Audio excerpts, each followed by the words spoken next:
Hi guys, and welcome back to my YouTube channel. My name is Selo. Please do not forget to like, subscribe, and also share this video. Here on today's episode of Living the Dream with Somizi, we got the shock of our lives when it was revealed by Somizi that Mohale called him on New Year's Eve this year at the beginning of 2022, you guys. Somizi was talking to his friends Ndo and Vusinova and told them he received a text from Mohale, and then he showed it to Ndo. And then, you guys, his friend Ndo took Somizi's phone and blocked Mohale. And that's when Mohale proceeded to send Somizi a message on WhatsApp on his other number, you guys.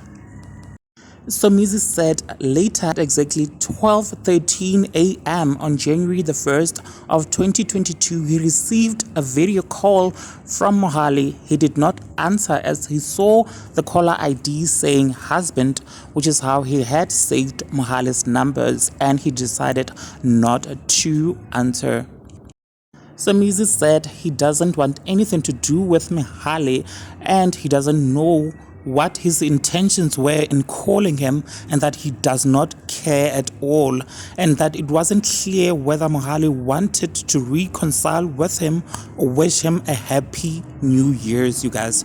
Now there you have it. Do engage with me in the comment section below. Like, share, subscribe. I will surely see you on my next upload. Thank you so much. Bye.